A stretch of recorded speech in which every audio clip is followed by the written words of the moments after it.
2005లో ప్రజా ప్రభుత్వం 100 సంవత్సరాల తర్వాత ఈ దేశంలోనే మొట్టమొదటి రాష్ట్రంగా జనగణనతో పాటు కులగణన లెక్కలు తీసి ఈనాడు 100 సంవత్సరాల సుదీర్ఘమైన సమస్యకు ఈరోజు శాశ్వత పరిష్కారం చూపించింది.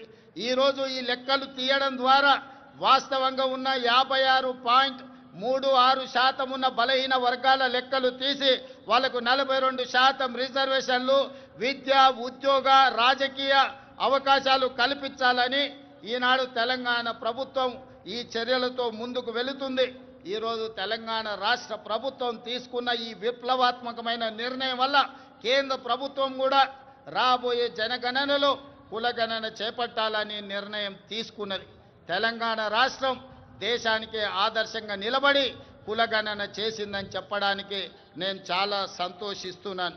అదేవిధంగా మీకందరికీ తెలుసు, ఎస్సీ కులాల ఉపకులాల వర్గీకరణ దాదాపుగా 40 సంవత్సరాల నుంచి ఎన్నో పోరాటాలు చేసి ఎంతోమంది అమరులై సుప్రీంకోర్టు జడ్జిమెంట్ తీసుకొస్తే ఎస్సీ కులాల వర్గీకరణ మొట్టమొదటి రాష్ట్రం తెలంగాణలోనే మా ఎస్సీలకు ఉన్న 15% రిజర్వేషన్ని గ్రూప్ 1కు 1%, గ్రూప్ 2కి 5%, గ్రూప్ 3కి 9% ఇవ్వడం ద్వారా ఎస్సీ కులాల వర్గీకరణ చేసి దేశంలోనే మొదటి రాష్ట్రంగా వర్గీకరణ చేసిన రాష్ట్రంగా మనం ముందు బాగానే నిలబడ్డాం.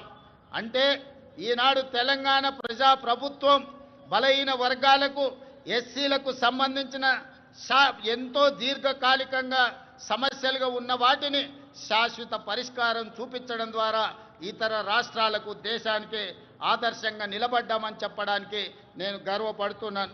మిత్రులారా, అదేవిధంగా సంక్షేమ పథకాలను పటిష్టంగా అమలు చేసి పేదలకు ప్రజా ప్రభుత్వం అండగా నిలుస్తుంది. ఇల్లు లేని నిరుపేదల కోసం ఇందిరమ్మ ఇండ్ల పథకం ద్వారా ఇంటి నిర్మాణానికి 5 లక్షల ఆర్థిక సహాయం అందిస్తున్నాం.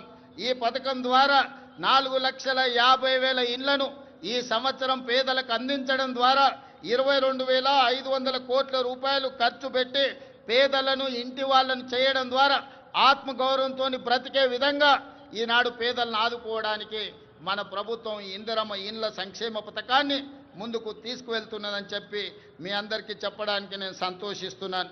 అదేవిధంగా ఇప్పటి వరకు 5,364 ఇందిరమ్మ లబ్ధిదారులకు 53,64,00,000 రూపాయలు నేరుగా లబ్ధిదారుల ఖాతాలోనే వేయడం జరిగింది.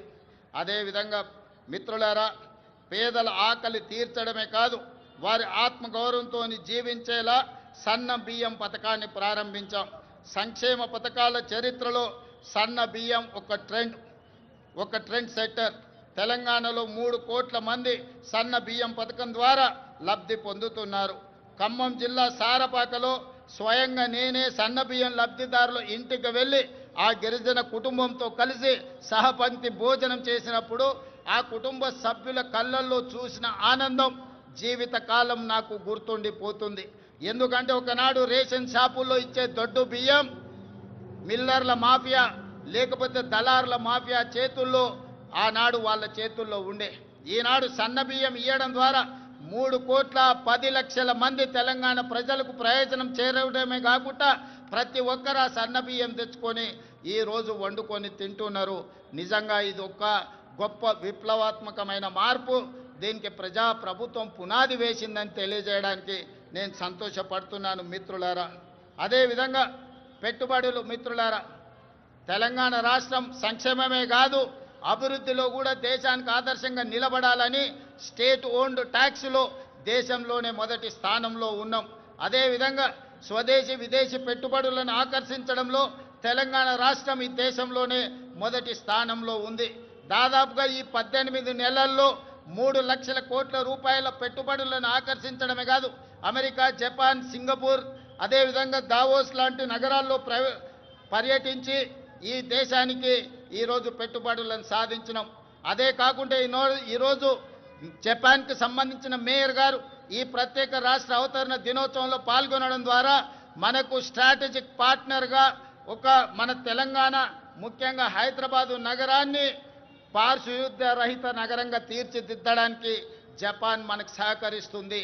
అందుకే ఈరోజు రాష్ట్ర అవతరణ దినోత్సవంలో వారు కూడా పాల్గొనడం జరిగింది.